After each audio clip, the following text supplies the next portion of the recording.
دور موجود کے محققین یہ کہتے ہیں کہ تم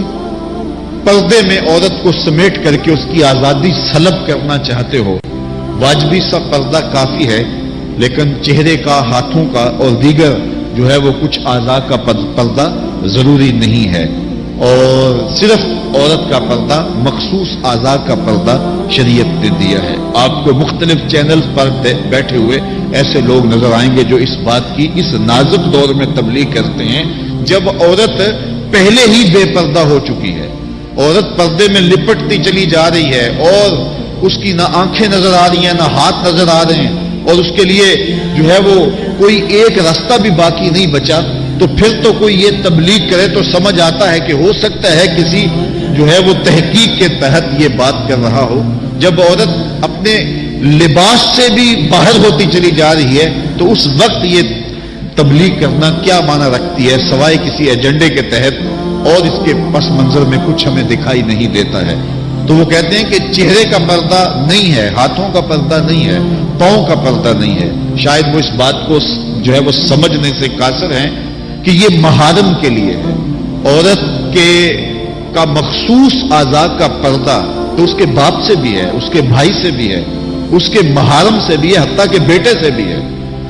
لیکن یہ جو اعضاء ہیں ان کا پردہ بھی عورت کے اوپر لازم ہے، چونکہ جو شر پیدا ہوتی ہے وہ چہرے سے اس کا آغاز ہوتا ہے۔ تو میں ایک بات کہا کرتا ہوں کہ یہ جتنے دلائل ہیں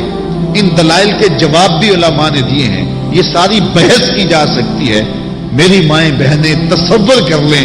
کہ سیدہ فاطمہ تو زہرا کا پردہ کیسا ہوگا،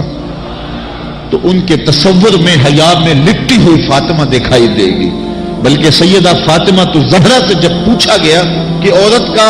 صحیح پردہ کیا ہے تو انہوں نے کہا کہ عورت کا صحیح پردہ یہ ہے کہ وہ کسی مرد کو نہ دیکھے اور کوئی مرد اس کو نہ دیکھے۔ حضرت عبداللہ ابن مکتوم رضی اللہ تعالی عنہ کے سامنے ازواج مطہرات نے پردہ نہیں کیا تو وہ آنکھوں سے نابینے تھے، تو حضور نے اس پر انہیں تنبیہ کی کہ تم نے پردہ کیوں نہیں کیا؟ تو انہوں نے کہا حضور وہ تو نابینا ہے، تو فرمایا کہ تم نابینا تو نہیں ہو۔ تو پردہ مرد سے بھی ہے، جہاں فتنے کا امکان بھی ہو شریعت نے وہ راستہ ہی مسدود کر دیا ہے تاکہ کل کوئی فتنہ کھڑا نہ ہو جائے۔ تو میں سادی سی بات یہ کرتا ہوں کہ پردے کے حوالے سے دلائل کی دنیا بھی ایک بہت بڑی دنیا ہے، لیکن میری مائیں اور بہنیں یہ تصور کریں کہ سیدہ فاطمہ تو زہرا کا پردہ کیا ہوگا، تو یہ تصور کرنے سے ہی طبیعت میں حیا پیدا ہونا شروع ہو جائے گا، اور سیدہ کا پردہ اور ان کی عصمت اور ان کی آبرو کا انداز سمجھ میں آ جائے گا۔ حضرت اسماء بنت امیس رضی اللہ تعالیٰ عنہ فرماتی ہیں کہ میں سیدہ فاطمہ تو زہرا کے پاس بیٹھا کرتی تھی اور انہیں سب سے زیادہ فکر اس بات کی تھی کہ زندگی میں تو عورت اپنے پردے کی حفاظت کر لیتی ہے، لیکن مرنے کے بعد جب پٹڑے پہ چارپائی پہ اسے ڈالا جاتا ہے تو اس کا جسم جو ہے وہ جنبش کرتا ہے اور وہ مختار نہیں ہوتی ہے، تو اعضاء دکھائی بھی دیتے ہیں، اعضاء کی حیت بھی سمجھ میں آتی ہے،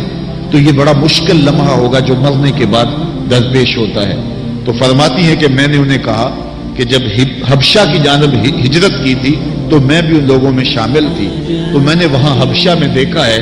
کہ چارپائی کے چاروں پایوں کے ساتھ شاخ باندھ دیتے ہیں اور پھر ان کو درمیان میں جوڑ دیتے ہیں اور اس کے اوپر کپڑا ڈال دیتے ہیں اور یہ ایک ڈولی بن جاتی ہے۔ تو کہتی ہیں جب میں یہ بات بتائی تو سیدہ بہت زیادہ خوش ہوئی، کہا یہ تو ایک بہت اچھا طریقہ سمجھ میں آ گیا جس سے مرنے کے بعد بھی عورت کے پردے کی اور اس کے جسم کی حفاظت ہو سکے گی، کسی کی نظر نہیں پڑے گی۔ تو یہ وہ سیدہ ہیں کہ جنہوں نے اپنے پردے کی حفاظت یوں کی کہ غیر مرد نے انہیں نہیں دیکھا، اور پھر مرنے کے بعد بھی ان کے لیے وہ ڈولی تیار کر لی گئی، رات کی تنہائیوں میں ان کا جنازہ پڑا گیا، اور یہ وہ پاک دامن خاتون ہے